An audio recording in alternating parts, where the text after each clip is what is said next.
there are 3 steps you need to do, and you should have seen these 3 steps before in this class. When we solved equations, we actually solved equations like this. First thing I need you to do is move the x term away from y. Your goal is to get y by itself.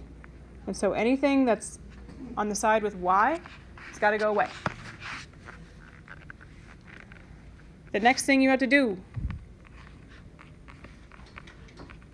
divide by the number in front of y.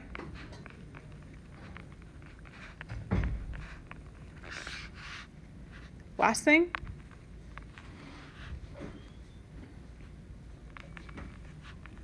you're going to break it into 2 fractions and simplify.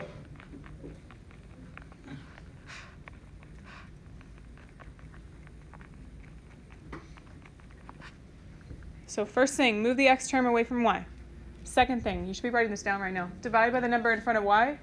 Third thing, break it apart into 2 fractions and simplify. You've done this before in this class. So draw your balancing line down the middle. For a lot of us, that helps us, so you should do it. Step 1. I'm talking, you shouldn't be. Please be with me so you hear the words I'm saying. Step 1, move the x term away from y. So move it to the other side. Right now it's minus 5x. So Addison, how do you think I should get rid of it? Add it to both sides. When you do that, these x's on the left, they cancel out because negative 5x plus 5x is 0. New equation. You have negative y equals, is negative 2 and 5x, are those like terms? No. Some of us try and add these together, and you're like, 3x. No, you cannot do that. One has an x, the other does not. You have to leave them separate. Negative 2 plus 5x. There are 2 separate terms. Step 2, divide by the number in front of y. What number is in front of y? 1. Negative 1 specifically. Good job. So you need to divide by negative 1 on both sides. Everything is divided by negative 1. On the left, negative 1 divided by negative 1 is 1. So it cancels out. So new equation. Y equals, I'm going to break this apart into 2 fractions right now before we simplify.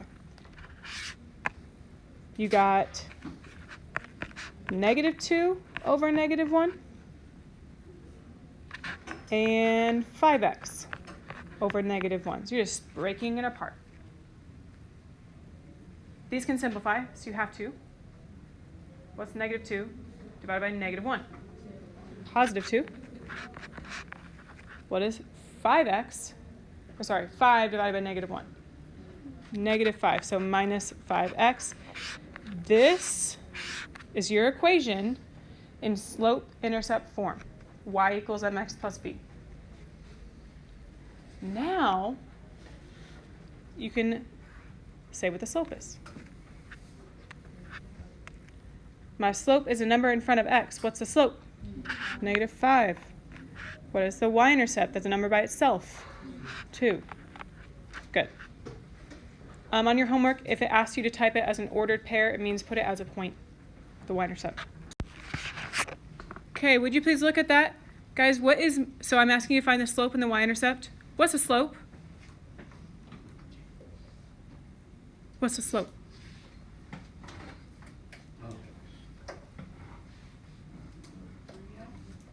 No! What do these numbers mean? Nothing. Your slope is not 3. Your y-intercept is not negative 4. The 24 means nothing. These numbers mean absolutely nothing. The most common mistake I see is that students look at this and like, y-intercept, 4, slope, 3, next question. No. You have standard form. It's the worst. Everything that you want in standard form, you have to solve for. You got to get it into y equals mx plus b before you tell me the slope. So yeah, we have to solve again. Move the x term. Jaden, it's positive. How do I move it? Minus 3x. New equation. Negative 4y equals 24 minus 3x. Those are not like terms. You cannot combine them. Again, some of us still think that this is subtraction, that minus 4 is subtracting from the y. It is not. It is multiplied. So Jordan Hayes, how do I get rid of it? Yup, both sides. New equation. Y is now by itself, and you've got two fractions.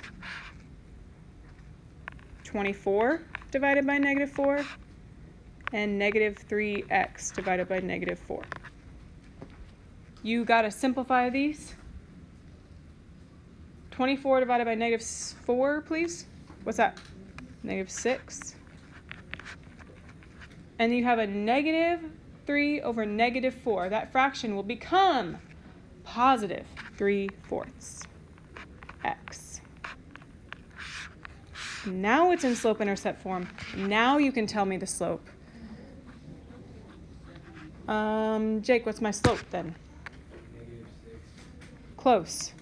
Number in front of x?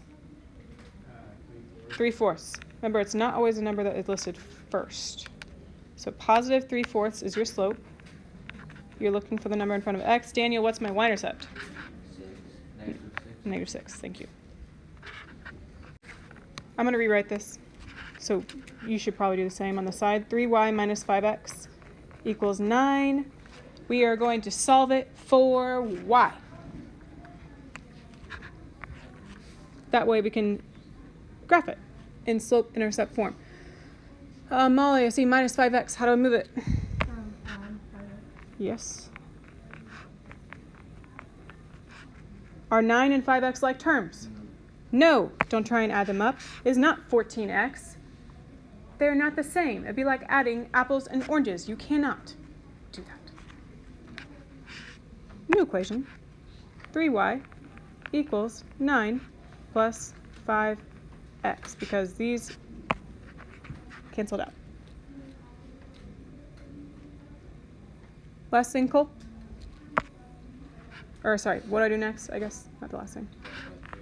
Yep, everything. If it helps you to write the two fractions separately, you keep doing that. I'm not going to do that this time, because you can just look at it. 9 divided by 3. What's that give me? 3. So first number is 3. And then I'll highlight the other one in green. 5x over 3, you're going to leave as 5/3 x. Okay.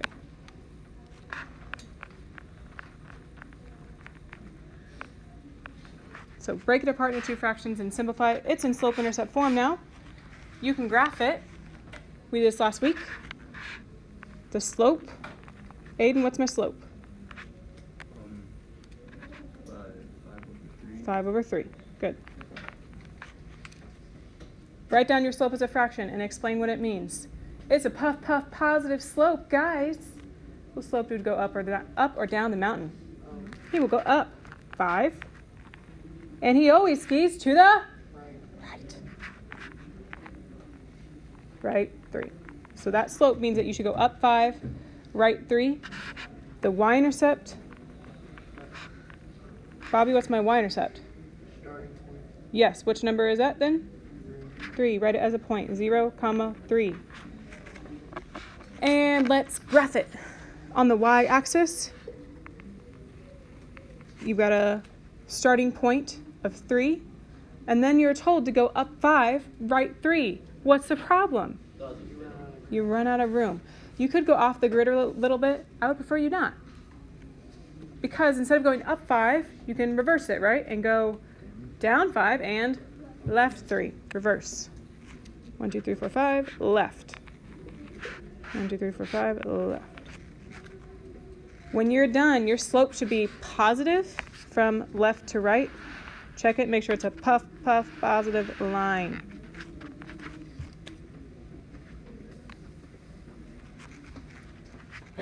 Make sure your line has arrows.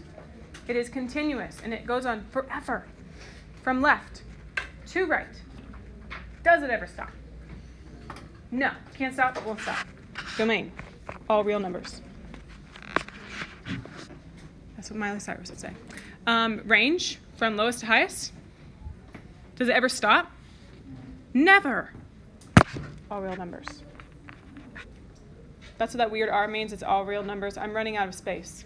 That's why I'm using that. Probably important. Hamburger is X. And chicken is Y. That you can buy. Okay. Standard form is kind of the worst. Except for when you write word problems. Because most of the time in this class, and like on the EOC or whatever, linear word problems you end up writing in standard form most of the time. Okay, you've got three numbers here, 60, 2, and 3. Which one is your total? 60. 60. That one should go after the equal sign. This is your total. Hamburger is X, chicken is Y. Hamburger is $2 a pound. Chicken is $3 a pound. Thoughts on what you think our equation should be? Jordan, I saw you first. Go ahead. 2x plus 3y equals 60. Ding! Yes. 2x plus 3y, because hamburger, X, is $2 a pound. 2. Chicken is $3 a pound. So if you total up your cost of each, you get $60. That's all we're going to do with that one today.